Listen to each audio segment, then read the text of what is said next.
Hi అండి, welcome to ఒక మాట చెప్పనా. నేను మీ లక్ష్మి. ఈరోజు వంట వరపులో మనం అప్పాలు చేసి చూపిస్తానండి. బెల్లం అప్పాలు. అది కూడా మనం పాకం మిగిలిపోయింది కదండి ఒకసారి పాయసం చేసినప్పుడు, ఆ పాకంతో ఇన్స్టెంట్గా చేసే అప్పాలు చేసి చూపిస్తానండి. ఇంకెందుకండి ఆలస్యం, లెట్స్ గో. ఇది మనం పరవాన్నం చేసుకున్నప్పుడు మిగిలిన పాకం ఏదైనా చేసి చూపిస్తాను స్వీట్ అని చెప్పాను కదా, ఆ పాకం అండి. దీన్ని మనం కొలుచుకుందాము. నేను బూరెలు చేయడానికి అని చెప్పి ఇప్పుడు ఈ పాకాన్ని తీసుకున్నాను. ఎలా చేయాలో చూపిస్తానండి. ముందు ఏదన్నా తీసుకొని గ్లాస్ అన్న కప్ అన్నా మీరు మీ దగ్గర ఉన్న మిగిలిన పాకాన్ని కొలుచుకోండి. దాన్ని బట్టే మనం పిండి వేయడానికి వీలుంటుంది. ముందు దేంతోనన్నా ఒక దాంతో పాకం కొలుచుకోండి. నాకు ఇది కొంచెం తక్కువ 2 గ్లాసులు వచ్చేటట్టు అనిపిస్తుందండి. అంతేనండి, కొద్దిగా తక్కువ 2 గ్లాసులు వచ్చింది. ఇదంతా మనం ఒక గిన్నెలోకి వేసుకుందామండి. కొలుచుకొని వేసుకున్నాక దీంట్లో నీళ్లు పోసుకుందామండి. ఒక గ్లాస్ అండ్ నీళ్లు పోసుకున్నాను.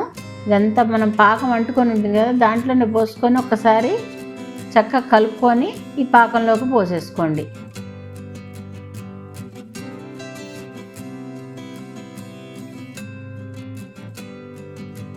ఒకసారి కలుపుకున్నాక మనం స్టవ్ మీద పెట్టుకుందాం అండి. నీళ్లు పాకం మొత్తం కలిసేటట్టు కలిపేసుకొని మనం స్టవ్ మీద పెట్టుకుందాం. మీరు ఫ్రెష్ బెల్లంతో అయినా చేసుకోవచ్చు, కాకపోతే నేను చెప్తా అన్నాను కదా, మిగిలిన పాకంతో ఏదైనా చేయడం అని బూరెలు చేసి చూపిస్తున్నాను. ఇప్పుడు ఇది కొంచెం కలుపుకుంటూ ఉండండి, అడుగంటుతుంది. మళ్ళీ మీడియం ఫ్లేమ్ మీద పెట్టుకొని ఒక 5 minutes అట్లా పడుతుందండి. కొంచెం వేడవ్వాలి పాకం, మరగన అవసరం లేదు. రెండింటికి ఒకటి పట్టింది చెప్తున్నా కదా. ఇప్పుడు మనం 3 పిండి తీసుకుందాం. 2 గ్లాసులు పాకం, 1 గ్లాస్ నీళ్లు తీసుకున్నాం కాబట్టి 3 గ్లాసులు పిండి తీసుకుందాం.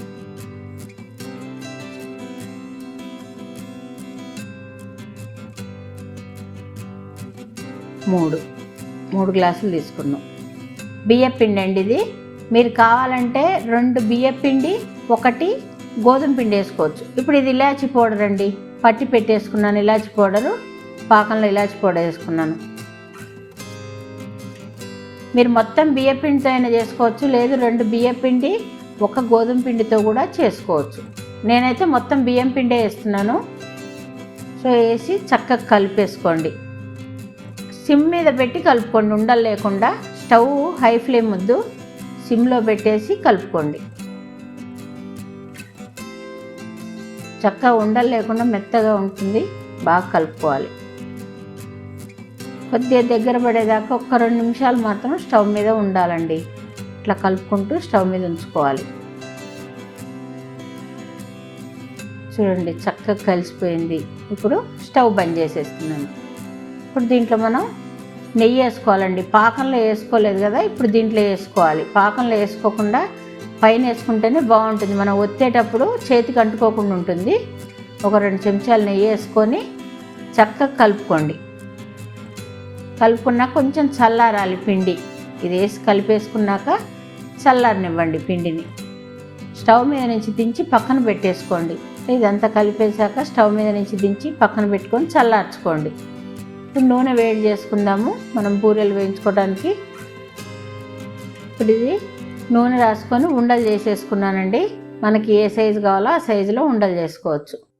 ఒకటి కవర్ మీదైనా చేసుకోవచ్చు, లేదంటే ఆకు మీదైనా చేసుకోవచ్చు అండి. ఇట్లా కొంచెం నూనె రాసేసి ఒత్తేసుకోవాలి. చూడండి ఎంత సాఫ్ట్గా ఉందో పిండి. బూరెలు కూడా అంతే సాఫ్ట్గా చాలా బాగా వస్తాయండి.